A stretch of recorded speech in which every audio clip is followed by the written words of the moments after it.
So many war games, just not enough time.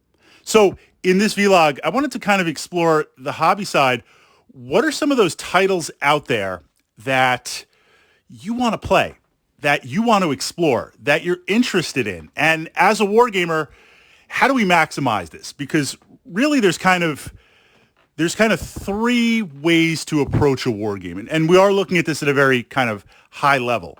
The first is to go all in. This is where you're buying all the miniatures, you're possibly buying multiple factions, you're creating the terrain.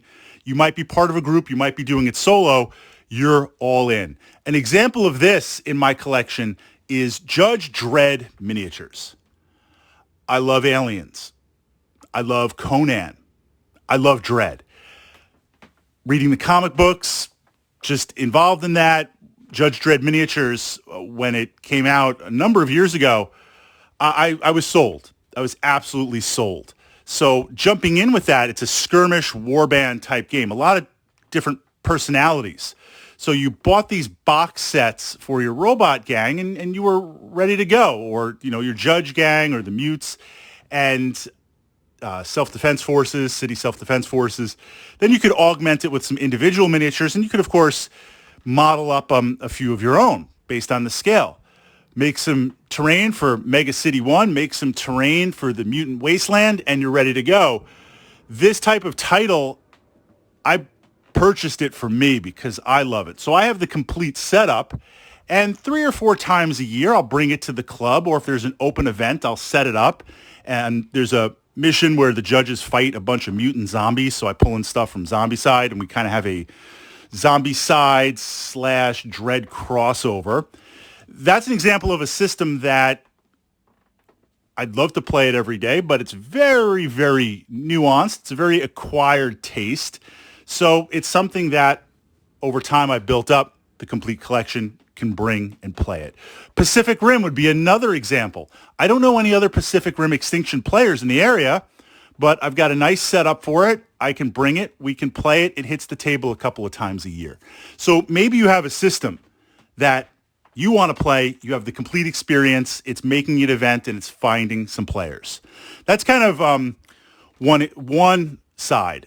The middle side that I think is for most of us is where you're part of a group or a community, and you have a slice of the system. If I look at Warhammer 40,000, if I look at BattleTech, I've got a lot of BattleTech gear. I could certainly run multiple games and take care of multiple players, but I don't need or have everything for BattleTech. I've got a couple of terrain sets, but a friend of mine has an amazing City Fight City Tech set, so when we do that, he brings it out. You're part of a community. Mostly I fight other BattleTech miniatures from my friends.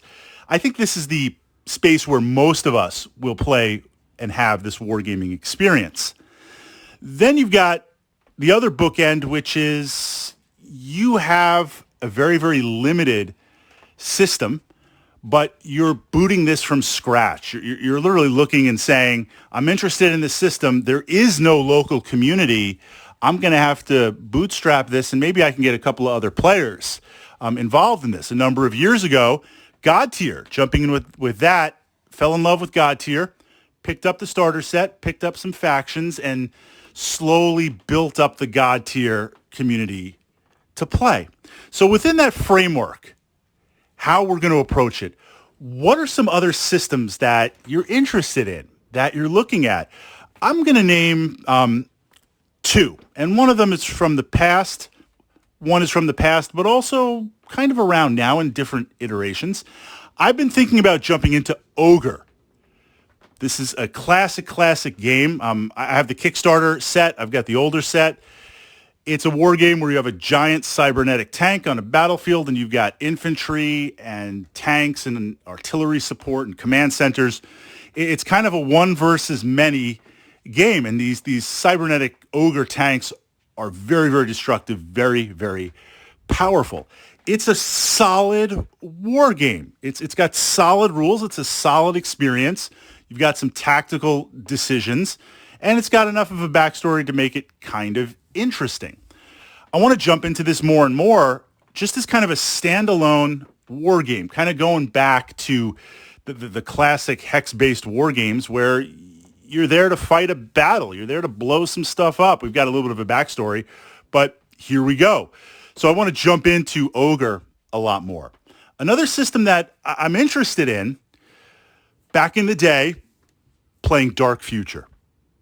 Dark Future was a GW release. It was kind of GW's take on Car Wars. It's interesting kind of looking at Ogre. We need to kind of look at Car Wars. This idea in the future, in the 90s, we were all going to be driving around the gas wars, and I'm going to have machine guns strapped to my cars and just total chaos as I travel state to state. And Dark Future was kind of interesting because while it came with some plastic cars, kind of some Renegades and Interceptors and a lot of little weapons, decent kits for GW standards, you would take your own kind of die-cast Matchbox cars, paint them, kit bash them, toothpicks for spikes and all sorts of crazy stuff, and duke it out. You could get very, very creative. And I think it was the duality of being able to go to the toy store and pick up some cars and transform them that made it very interesting, but also a system, a narrative that was very easy to relate to. Cars are everywhere, and you travel in cars, you drive in cars, you see cars. It was very easy to project into that future. And we played Dark Future for a long time, had a lot of fun. Well, looking at the updated Car Wars, looking at Gaslands, looking at other games where it would be kind of cool to take some cars, throw them down with a rule, roll some dice, flip some cards, blow some stuff up. So with Ogre, it's very easy because I just pull it out, I bring it to the club, we play it, we roll some dice, we have some fun. So that fits in the good, ready to go. Car Wars / Gaslands / maybe Dark Future. I no longer have it, but certainly the PDFs are out there and I have them and I looked at them. What kind of position that takes. Jumping in with that is probably more of a hobby endeavor. I don't know right now if I could launch a Car Wars Gaslands type group, but certainly modeling some stuff up, having some basic rules and playing from that perspective, I could turn it into maybe every couple of months we play. And if I approach it from that position, it gives me time to slowly build up my stable. It gives me time to slowly build up my models and build some terrain and make all that stuff. But it also gives other players time to possibly want to jump in and jumpstart a community. And it might not be a full-blown, we play this every week. It could be we play it a couple of times a month. But if we play it, a couple of times every other month, if we do that, there'll be enough of a stable where we could pull in enough players. So that's the duality of if you're thinking about jumping into a system, how do you do that? You've got these three kind of ways to approach it. And in the comments, in the feedback, I'm always looking for new and interesting systems. This is a dangerous place to be, especially if they're miniature based. Jumping in with that, what wargaming, what miniature gaming, what tabletop gaming systems are you looking at? And based on the system, how would you go about booting it, bringing it in, and playing it into your local gaming community?